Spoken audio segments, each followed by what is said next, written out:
Hi dears, എല്ലാവരും happy അല്ലേ? Welcome to our channel. ഇന്ന് പാലക്കാടൻ സ്പെഷ്യൽ കുമ്പളങ്ങയും ഇറച്ചിയുമാണ് ഉണ്ടാക്കാൻ പോകുന്നത്. പാലക്കാടിലെ കല്യാണ വീടുകളിൽ കല്യാണത്തിന്റെ തലേന്നുണ്ടാക്കുന്ന ഈ വിഭവത്തിന്റെ ടേസ്റ്റ് കഴിച്ചു തന്നെ അറിയണം. ചൂട് ചോറിൽ ചൂട് കോഴിയും കുമ്പളങ്ങ ഒഴിച്ച് കഴിക്കുന്നതിന്റെ ടേസ്റ്റ് ഉണ്ടല്ലോ, ആഹാ. ഒരു കടായി എടുത്ത് അതിലേക്ക് 1 ടേബിൾ സ്പൂൺ വെളിച്ചെണ്ണ ഒഴിച്ച് അതൊന്ന് ചൂടാവുമ്പോൾ ഒരു ചെറിയ കഷ്ണം പട്ടയും 2 ഏലക്കായും 3 ഗ്രാമ്പും കൂടിയിട്ട് ഒന്ന് വഴറ്റണം. ഇതിലേക്ക് ഒരു മീഡിയം സൈസ് സവാളയും ഒരു പച്ചമുളക് മുറിച്ചതും കൂടിയിട്ട് സവാള ട്രാൻസ്ലൂസന്റ് ആവുന്നത് വരെ വഴറ്റിയെടുക്കാം. അതിനുശേഷം ഇതിലേക്ക് 1 ടേബിൾ സ്പൂൺ ഇഞ്ചി വെളുത്തുള്ളി പേസ്റ്റ് ഇട്ട് അതിന്റെ പച്ചമണം മാറുന്നത് വരെ വഴറ്റണം. പച്ചമണം മാറിയിട്ടില്ലെങ്കിൽ കറിക്ക് ടേസ്റ്റ് ഉണ്ടാവില്ല കേട്ടോ.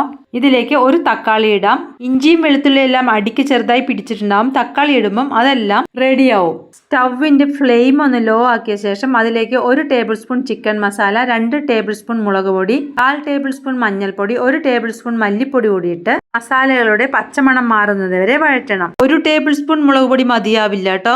1/2 ടേബിൾ സ്പൂൺ ഉപ്പ് കൂടിയിട്ട് വഴറ്റിയെടുക്കാം. ഇതിലേക്ക് 1 ബൗൾ ചിക്കൻ ഇട്ട് കൊടുക്കാം. വളരെ ചെറിയ ക്വാണ്ടിറ്റിയിലാണ് നമ്മളിപ്പോൾ ഇവിടെ ഉണ്ടാക്കുന്നത്. 2 കിലോ ചിക്കൻ വെച്ച് ഉണ്ടാക്കേണ്ടതിന്റെ അളവുകളെല്ലാം ഞാൻ ഡിസ്ക്രിപ്ഷൻ ബോക്സിൽ കൊടുക്കാം. ചിക്കൻ ഇട്ട ശേഷം നല്ലപോലെ ഒന്ന് വഴറ്റണം. മസാലകളെല്ലാം ചിക്കനിൽ പൊതിഞ്ഞു വരണം. ചിക്കൻ റെഡി ആയിട്ടുണ്ട്. ഇതിലേക്ക് 1 കപ്പ് ചൂടുവെള്ളം ഒഴിച്ചു കൊടുക്കാം. ചിക്കൻ അര വേവ് ആവുമ്പോഴാണ് നമ്മൾ ഇതിലേക്ക് കുമ്പളങ്ങ ഇട്ട് കൊടുക്കുന്നത്. നല്ലപോലെ മൂത്ത കുമ്പളങ്ങയാണ് ഇതിന് നല്ലത്, അല്ലെങ്കിൽ അത് ചൂടാവുമ്പോഴേക്കും അങ്ങ് ചുങ്ങിപ്പോവും. ചിക്കൻ ഒന്ന് അടച്ചു വെച്ച് വേവിക്കാം. ഇടയ്ക്ക് തുറന്ന് ഇളക്കി കൊടുക്കാൻ മറക്കരുത്. ചിക്കന്റെ വേവ് നോക്കാം. നല്ല ചൂടുണ്ട്. ചിക്കൻ ആവശ്യത്തിന് വെന്തിട്ടുണ്ട്. ഇനി കുമ്പളങ്ങയുടെ കൂടെ കിടന്ന് കുറച്ചുകൂടി വെന്തോളൂ. എത്രയാണോ ചിക്കൻ എടുത്ത് അത്ര തന്നെയാണ് നമ്മൾ കുമ്പളങ്ങ എടുക്കുന്നത്. ഇത്തിരി വലിയ പീസായിട്ടാണ് കുമ്പളങ്ങ മുറിക്കേണ്ടത്. കുറച്ച് കറിവേപ്പില കൂടി ഇട്ട് കൊടുക്കാം.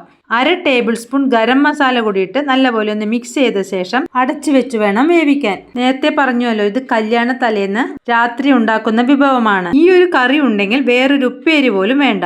ആവി പറക്കുന്ന ചോറിൽ ചൂട് കറി ഒഴിച്ച് ഒരു പപ്പടവും ഉണ്ടെങ്കിൽ ഒരു കിണ്ണം ചോറുണ്ണാം. ഏതൊരു സദ്യക്കും ആ ടേസ്റ്റ് കിട്ടില്ല. ശരിക്കും ഒരു നൊസ്റ്റാൾജിക് വിഭവമാണ് ഇത്. കുമ്പളങ്ങ എല്ലാം നല്ലപോലെ വെന്തിട്ടുണ്ട്. ഇതിലേക്ക് ഒരു അരപ്പ് തയ്യാറാക്കണം. 1 പിടി തേങ്ങയും 1/2 ടീസ്പൂൺ പെരിഞ്ജീരകവും ഇട്ട് നല്ല ഫൈനായി അരച്ചുകൊണ്ടുവരാം.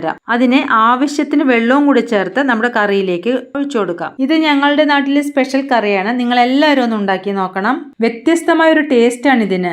വീഡിയോ ഒന്ന് ലൈക്ക് ചെയ്തോളൂ കേട്ടോ, മറക്കരുതേ. തേങ്ങയെല്ലാം നല്ലപോലെ തിളച്ചിട്ടുണ്ട്. ഉപ്പും മുളകും ഒക്കെ പാകമാണെന്ന് നോക്കാം.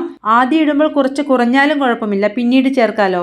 ഒരിക്കലും കൂടി പോവരുത്, പിന്നെ ഒന്നും ചെയ്യാൻ പറ്റില്ല. അവസാനമായി കുറച്ച് മല്ലിയിലയും കറിവേപ്പിലയും കൂടി ഇട്ട് സ്റ്റൗ ഓഫ് ചെയ്യാം. നമ്മുടെ പണി ഓൾമോസ്റ്റ് കഴിഞ്ഞു. ഒന്ന് താളിച്ചു കൂടി ഒഴിച്ചാൽ കുമ്പളങ്ങയും ഇറച്ചിയും റെഡി. അതിനായി കുഞ്ഞു ചീനച്ചട്ടിയിൽ 1 ടേബിൾ സ്പൂൺ വെളിച്ചെണ്ണ ഒഴിച്ച് അതൊന്ന് ചൂടാകുമ്പോൾ കുറച്ച് കടുകും 1 വറ്റൽമുളകും കുറച്ച് കറിവേപ്പില കൂടി ഇട്ട് കറിയിലേക്ക് ഒഴിച്ചു കൊടുക്കാം. കൂട്ടുകാരെ, നിങ്ങൾക്ക് ഈ റെസിപ്പി ഇഷ്ടമായോ എങ്കിൽ നിങ്ങളുടെ ഫ്രണ്ട്സിനും ഫാമിലിക്കൊക്കെ ഒന്ന് ഷെയർ ചെയ്ത് കൊടുക്കണം. നമ്മളെ സപ്പോർട്ട് ചെയ്യണം. നമ്മുടെ ചാനൽ ഇതുവരെയും സബ്സ്ക്രൈബ് ചെയ്തിട്ടില്ലെങ്കിൽ ഒന്ന് സബ്സ്ക്രൈബ് ചെയ്തേക്കണേ. താളിച്ച ശേഷം കറിയൊന്ന് അടച്ചു വെക്കാം. വിളമ്പാൻ പോകുമ്പോൾ നമുക്ക് എടുക്കാം. നോക്കൂ, കാണുമ്പോഴേ കഴിക്കാൻ തോന്നുന്നില്ലേ? നല്ല ക്രീമി ആയിട്ടുണ്ട് കറി. ഇത് മാത്രം പോലെ ചോറുണ്ണാൻ. വേറൊരു ഉപ്പേരിയുടെ ആവശ്യമേ ഇല്ല. നല്ല ടേസ്റ്റാണ് ഈ കറിക്ക്. ഇതിപ്പം ചോറിനോടൊപ്പം മാത്രമല്ല കേട്ടോ. ഇഡലി, ദോശ, ആപ്പം, ചപ്പാത്തി, പൂരി, പൊറോട്ട എല്ലാറ്റിനോടൊപ്പം പെർഫെക്റ്റ് ആയിരിക്കും. ഒരു സർവിംഗ് ബൗളിലേക്ക് മാറ്റിയിട്ടുണ്ട്. ചൂട് ചോറിലേക്ക് ഒഴിച്ച് നമുക്കൊരു പിടി പിടിക്കാം. ഇന്ന് വേറെ കറിയൊന്നും വെച്ചിട്ടില്ല. ഈ ഒരു കറി മാത്രം മതി ചോറ് കഴിക്കാൻ. കോഴിയും കുമ്പളങ്ങയും എല്ലാം നല്ല പോലെ വെന്തിട്ടുണ്ട്. എല്ലാം കൂടി അങ്ങ് കൂട്ടി കുഴച്ച് ഉരുട്ടി കഴിക്കാം. പുതിയൊരു വീഡിയോയുമായി അടുത്ത ദിവസം വരാം. ബൈ.